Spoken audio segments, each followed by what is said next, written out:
Hey everyone, Static here. I'm going to show you how to use my character rig for Monster Hunter World modding. This is useful for things like character ports, armor ports, or even just testing a model that you've heavily edited and you want to see how the model behaves before you actually put the model in game. It helps save you a lot of time with resetting the model in game over and over and over. And as long as your vertex groups and stuff and your weight tables are correct, it should be 1-to-1. So here I'm going to actually unhide the rig so we can actually see what's going on here. So here we have our controls. If you go up, if you have the armature selected, you'll see this little stick man up here. That's your armature options. So in here we have our layers. We have the actual bones for the Monster Hunter World rig. We have, this includes twist bones, butt bones, knee, elbow, yada yada. And then we have the control bones. These are for the main controls. And then we have, just for cleanliness, we have the finger and metacarpal controls. And these aren't used as much when you're just kind of fiddling around and they take up a lot of space because they're small. So I just put them in another layer. If you want to have them on at the same time, you just hold shift, click another layer, and you can even have all of them on at once if you wanted to. And if you had something like this, you might be thinking, oh geez, that's a lot of names. You just come over to here and display, disable names. You can even disable the X-ray so that the model shows in depth properly. I don't like that. I like to have X-ray on. So I'm actually going to go over the skeleton first. So let's go over the skeleton. I'll turn on names so it's easier to see. You'll actually see the twist bones are kind of inside the bones here. So we have like the knee, we have the foot twist, and we have the butt bones in here. And then in here we have, if you look at bone dress, is what I just named them. They're used on some waist pieces, that's it. They're for when the model, let me turn this on real quick so you can see, when the leg comes up, it follows the X rotation of the thigh bone, and then once it comes back behind that 90-degree angle, it stops moving. And that's so that if the dress comes up, like when they're running, the dress will actually come up with it. But when it comes back, you don't want the dress to go with the leg. That'll look kind of bad. It'll look like it's stuck to it. And so they have these animated bones hidden in the waist pieces for things like Zora Magdaros, Astral, and probably a few others. There are some that actually don't make use of it, like I think the Rathian waist does not use it. It uses CTC and collision, and that's a totally different thing. But this is more reliable and predictable than just relying on collision. So these can be pretty handy sometimes.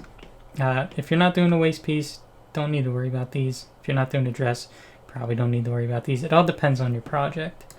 And then let's go and I'll show you the twist bones. We have the butt bone right here that follows the thigh by 50% on the x-axis. You'll see that it actually comes up just a little slower, and that helps smooth out the back here. And it also, if I were to bring the leg out, bring this, you'll see it doesn't really follow it too much, and that's more representative of how it behaves in game. So let me reset. Oh, by the way, if you want to do that, while you have everything selected, it's Alt-R to reset the rotation, Alt-G to reset the position. What I like to do is I'll just hit that a couple times. You'll see I did it a third time and everything snapped back into place. Sometimes the armature just doesn't read immediately. You just have to reset it a couple times. I just mash RG. Okay, and then moving up, we have the root bone. This one is not an animated bone. This is just a parent bone to everything below it. So if I were to open this up and go into pose, you'll see root is the first object, and then all of the controls and everything else follow it. It's just there for cleanliness sake, I guess you could say. So if I go into X-ray mode with Z, you'll see some bones inside. We have the pelvis here, which is kind of like the root bone, but this one's actually animated. And then we have the waist bone, which follows 50% of the axis of the chest bone. So if I were to rotate this, you'll see it actually comes with it. A little bit of rig hackery right there. So I tried to limit the amount of bones you actually have to touch. Everything will follow the main bones accordingly.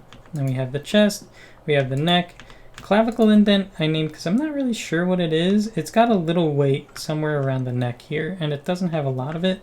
So I think it's just used to, when the shoulders come up, it keeps it in place. And then we have the head bone, which is controlled by this control here, which affects both the neck and the head. Let's reset those. And then going into the shoulders, we have the pauldron bone, which follows 50% of the entire arm. So if I move this down, you see it doesn't move. It still moves quite a bit, but not as much. And if it comes up, you'll see the arm actually clips through. That's normal. It does that in game too. So trust me when I say most of this is pretty airtight when it comes to mimicking how it'll look in game. And then we have the bicep twist, which will follow the, I think, X or Z angle, or axis, I don't know why I keep saying angle, of the bicep here, but it won't follow the rotation. So, if I actually bring the elbow out. And that just keeps the shoulder kind of in place as the arm rotates. And it just kind of helps it look a lot nicer. That one I'd say is a more essential weight, but a lot of the twist bones you don't need. They're just there to make it look nicer. And then we have the elbow here, which follows the angle of the forearm by 50%. And then we have the forearm, which follows the y-axis of the control by 50%. So if I rotate this 90, you'll see that this was rotated 45. And that just helps with the forearm here. This model does not make use of that. A lot of them don't because the hand is separated. But there's some things, usually on the arm, that make use of it. It's things like females' oolong armor, that makes use of it. And I think that pretty much covers it besides the hands. If I come in here and bring up the hands, they're pretty easy to deal with. They got pretty free range of motion. Z-axis specifically, that's the global. You hit it again for the local. That'll give you the actual like forward and downward rotation. Like so. And then of course you still have the y-axis to help split it up. And the x-axis. Is it the y? No, the y is the... Make sure you're using the local. I think you can also use this instead. So if I hit Z... No, okay, you still need to hit it twice to hit the local control. So I'm going to set it back to global. Yeah, and you can see it down here. Down here when you click, you see I hit Y, global Y, local Y. And then that's pretty much it. And then you have the metacarpal, which isn't a huge deal. I even set a limit to this one because I don't want you going too far. It's barely noticeable, barely used. It just rotates the ring and the pinky fingers. So now that we have these all shown off and you get the idea of how to use it, we're gonna go and show you how to make use of this on a existing model. Okay, so now that we have a fresh file, I'm actually going to show you a toolbox that was created by Asterisk, which covers a lot of common functions that you'll do when tweaking Mod 3 files. And one of the things he so graciously did was include the actual armature in this toolbox. And so we're going to make use of that because that's the easiest way to make use of it. I'm going to download the zip. So once that's downloaded, you want to go into here, type into here, %, data, %. And we're going to go to Blender 2.79, scripts, add-ons, and you'll see it in here. But if I open this up, move it over, you'll see I just dragged it right into here. So I already have it installed. I'm not going to do it again. Now when you open up Blender, we'll go into File, User Preferences, go up into here and type Mod 3, and you'll see Game Engine, Monster Hunter World Mod 3 Tools, and you just click that to enable it, save user settings, and we'll close it back out. So now when you press the T tab for Tools, you'll see the Monster Hunter World Physics. I have a couple of other things installed, I'll just hide them for now. And so here we have our Mod 3 tools. So the two that we're going to focus on are these two up here. And these ones bring in the rig, and we'll rename the mesh vertex groups to Armature and to the empty objects that you actually use for in-game. So now we'll go into File. Just to start up, we're going to use a underwear body model because that one's got the most weights and I know it's clean from the get-go. I'm going to go into here, chunk, player, equip, go all the way to 500, body, and make sure this is all in the default settings. I'll set it to body. And now that we're imported, we can actually go in, check here, and you can check vertex groups, of course, by going up into the Object Data tab up here, and you'll see all the vertex groups here. So just to help clean it up, I'll click on this little thing, hit sort by name. And now if I go into weight paint mode, what I like to do is I'll go into options over here, and in this show zero weights, I'll set it to active. What that does is it makes any vertex that's not assigned to this vertex group at all is going to be black. So you'll see these light blue affected vertexes way easier. If I was back in this normal thing, you'd think that this was unweighted at all. So this should really be on by default. Let's turn that on. And bone 000 is usually a root bone. We don't really need it. I'm just going to delete it. So now with this selected, I'm going to do a couple common functions just to clean up what we did. We have clean here, which removes group assignments up to a threshold. And usually that's a low value. It's usually used to clear up zero weights, but I'm going to use it just to kind of clean up any extras. So I'd like to set it to a pretty low value, but just enough to cover like super low values. And you'll see that I actually deleted some around here. And now with that removed, I'm going to go to normalize all groups lock active. And what that does is it changes the sum of weights on a vertex to a sum of 1. And that's going to make it so that if I hit normalize here, none of these change. That's good. That's what we want. If your vertex groups here are not to a sum of 1, whether it's above or below, you're going to have serious graphical issues, like stretching vertexes. One could be stuck in like a T-pose position. It's just not going to function properly. The weights must be a sum of 1. I'll repeat that over and over because it always pops up. But these two are your biggest factors when it comes to weight painting for this, is clean and normalize. Another one you might use is limit total. So what that does is there are 4 weights on this vertex right now. There's 1 on this one, 2 on this one, 3 on this one, and so on. Sometimes a model can end up having too many. What limit total is going to do is, okay, so none of these have higher than 4. Is it should be 4 by default, but what this is going to do is it's going to remove any of the lowest weights on a vertex that has more than 4, or whatever you set it to. So even though there's a block label that can be listed as 8 weight, it's still going to have problems. Just set it to 4 and keep it that way. You really shouldn't be going too much higher than that anyway. But let's continue. So now we actually have our model nice and clean. I'm going to do the same here to this real quick. Go to 0, get rid of that, keep one selected. Here's the pelvis. I'm going to do clean, make sure it's set, and it'll remember your last set options. Normalize all, done. Limit total, good. And now we're set to go. So now that we have our model nice and cleaned up, we're going to go to Armature Overview Physics, and we are going to select the female rig. The only difference between these two is that the male rig has slightly broader shoulders. It's just for convenience, though they're pretty much the same thing. So I'm bringing the female rig, and then you can see if I were to go into here and start moving, it's not moving with it. What we need to do is add an armature, so you could either do it this way, or the more preferred way is to go over here and rename your vertex groups to armature. And you'll see what that did is it took the vertex groups that are assigned to the, let's see, like, let me click, there we go, bone 08, or I think this is the bicep bone. Oh, let's just do the shoulder bone. So bone 007 is the shoulder weight. If I come out to here, you'll see it in here. What that's doing is it's taking the, it's taking the custom property, bone function here, 5, and comparing it with the one that is on this bone right here. So if I come down to the properties, you'll see this one also has a bone function of 5.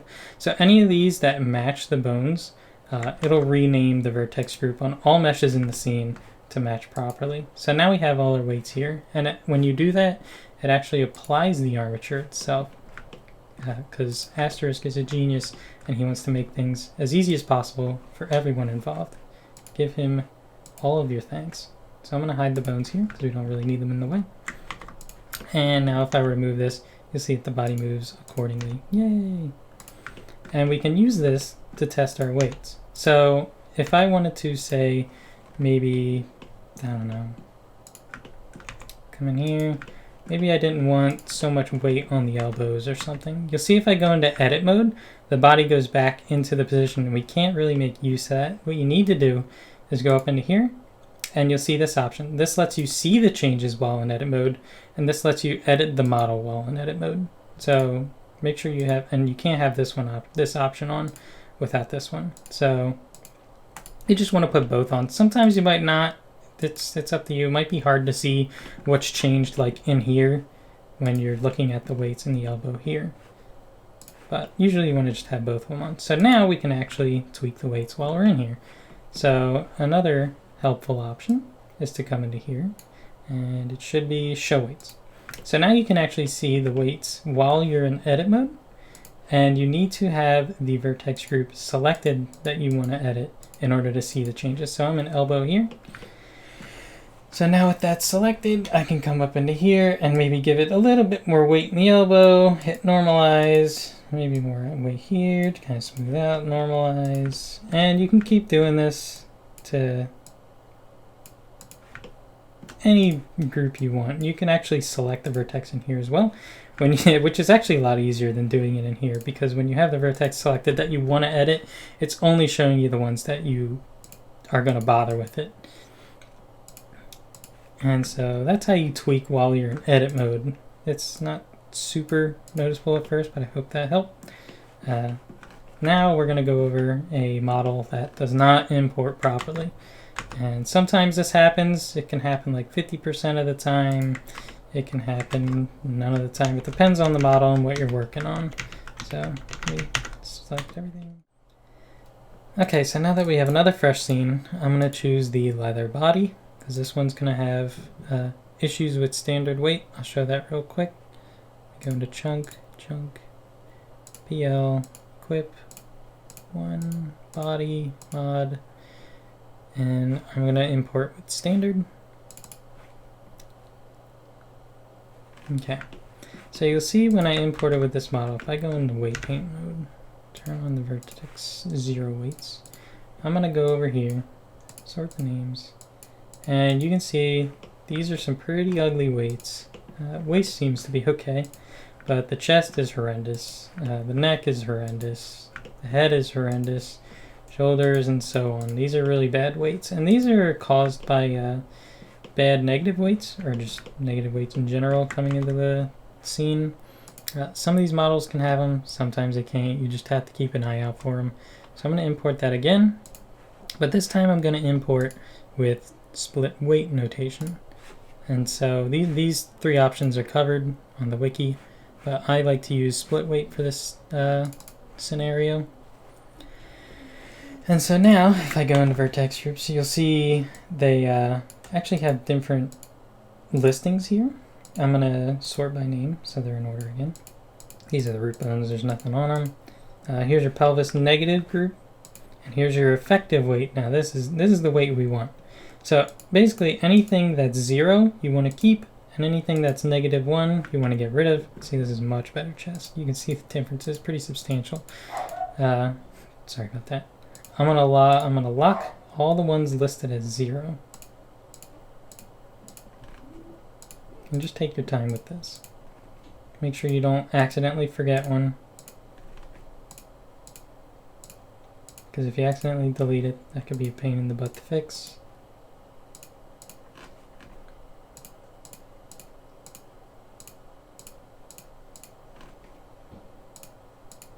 Okay, now that I have them all locked, I'll go over to here and you'll see the option delete all unlocked. That'll get rid of all the negative and 1 values. So now we have all these good weights. Yay! And just to be extra clean, like I showed earlier, I'm going to go into the tools. I'm going to clean all groups 0.001, And I'm going to normalize all, limit total. You can see it actually deleted 24 vertex weights. And then I'm just going to do clean, normalize all again. And now if I bring up here, we'll see that these weights are nice and normalized. So this would be more effective and usable in-game when exporting. When you get this situation sorted like this, you probably want to file and save your blend. So just in case it crashes or you want to go back on it later, you don't have to do all this process again. You have a nice and clean slate to work from. So now we'll go back into this again and we will import the rig and name to Armature. And you'll see that it still didn't work. And why is that? That's because the bones aren't named properly. So it only will count for bone weights right now that are listed like such. As I'm recording this, it doesn't work this way. If I were to do this now to Armature, you'll see it swapped the pelvis. So Asterisk might fix this later. He might not. It doesn't matter. All you really got to do is just take the extra stuff out of here. So I'm just going to do this, this, and so on for the rest, and I'll be right back. Okay, now I got all the names fixed, so they got rid of the parentheses and the indicator at the end. Now if I just hit to Armature, and they're all fixed again. Yay! So now we can use it like normal, and we can test the weights, and you can see pretty much exactly how it's going to behave later. Click these off. And we got the elbow, yada yada, and that's looking great. Okay, so now when you're ready to export, first thing you want to do is you'll notice these are named for the armature, but they are not named for the actual bones that are going to be used on export. So while the armature is still here, you want to select mesh. I don't think you actually have to select it, but you want to change it back to empty. And that'll set all your vertex groups back to normal. You can freely swap between these. You just want to move these back into their original names before you export. And then once they're changed, you want to go into here and you want to set all the control shapes to visible. This is like an absolute last thing you should do before exporting. Probably save before you do all this, just so that you can always go back on it just in case. And then once these are hidden, these control shapes, which are just used for the bones here, we'll go into object mode, hold control, click this, and then now just hit X, delete. And so that'll get rid of the actual armature, and you're ready to export. Alright, so here we have an example of a model that actually has jiggle bones. I have the Hunter Alpha for the female armature in place right now, and we're going to do the actual wings back here. So you'll see I've already done the actual setup for the mesh, and you'll see it actually didn't name any of the jiggle bones. So we want to actually touch up on those. So of course they're not going to change because jiggle bones are unique to every model. We can't have a rig set up for that, but I'm going to show you how you can add to it so that you can actually test it yourself. So first thing you want to do is you'll want to actually show just the skeleton, get the control stuff out of the way, make sure they don't end up getting affected. And so let me see, where is it? I think it's in tools, maybe options. Here it is, options, armature options. You have the x-axis mirror. Every time you if you have something that's mirrored like the wings over here, if I click on just one of these bones here, you'll see it's at 17.5, and if I click here it's at negative 17.5, so these are mirrored. So we can actually make use of, actually it looks a little offset. Hold up. Huh, that's weird. I'll keep them like this for now, but usually they shouldn't be offset like that. So now that we have the x-axis mirror in place, we select one of the end bones here. You'll see I have the shoulder selected. If I click on this, I'll have the bicep selected. So we want to select the end of it because we want it to follow whatever object that this is pointing to, and you'll actually see this relationship line pointing to, I guess that's the chest. And if you ever want to be sure, you can just click on the item, the object, and then in the object tab up here in relations, you'll see the parent object, that's bone 003, which is also the chest bone. So we know that it's gonna, these things are coming off the chest, so we want to select the armature here, and we want to grab the tail end of it. I believe it's the tail. And you can always double check to make sure you have the right one selected, because it shows you down here which bone you're actually selecting. And then you want to press E if you want it to come out with just one bone. If you hold shift and press E, you'll get a mirrored selection. So to make this easier, I'm going to hide the actual mesh for the hunter, and I'm going to keep just these active. And down here you have snapping options. I'm going to turn that on and change increment to vertex. So now when I go into here, hold shift and press E. If I move over to this, you'll see it snaps right onto that bone. And then I'm just going to do the same over and over.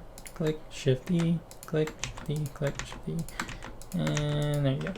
And so now what we need to do, we can actually delete these. We don't need these bones. I'm going to turn off the x-axis mirror, and then come out of edit mode, and I'm going to select this. So this is 71, 72, and they should be in order. Hopefully it doesn't import weird and have some out of order thing, but that's usually never the case. And if you ever want an easy way to click, you can see I'm not clicking on anything but the control objects. You hold control and it'll click through. So that makes it a lot easier to click these empty objects. So I'm going to start with 71. I'm going to go in here, go to the bone, change this to bone dot 71. Oops.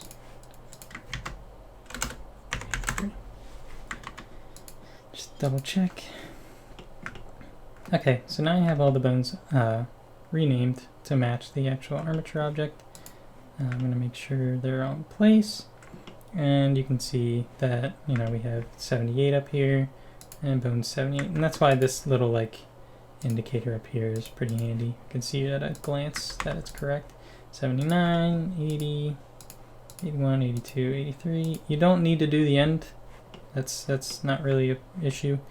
So now that the mesh is actually already assigned to the armature, if I go into here, just double check. Yep.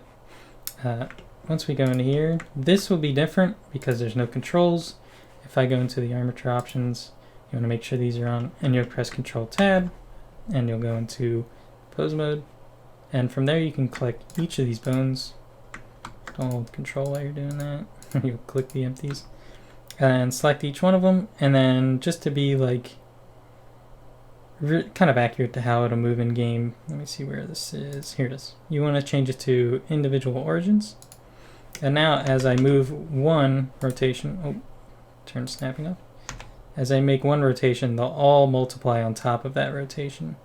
So instead of it just being like this, which isn't very helpful, you set it to individual origins and you'll get a nice bend. So you can see exactly how your jiggle bones are going to bend. And then you can also, of course, select these as well. And move them along. And that's really it. And of course you can't make controls for these ones. I mean you could, but there's no need. It's just the test weights. So once you're doing jiggle bones, you'll have to tweak them in pose mode in the actual skeleton. So that's pretty much the gist of it. So yeah, I think that covers everything. The rest of it's just weight painting, and I'm not going to go over that. That's a whole can of worms. And good luck. I hope this helps. Thanks for watching.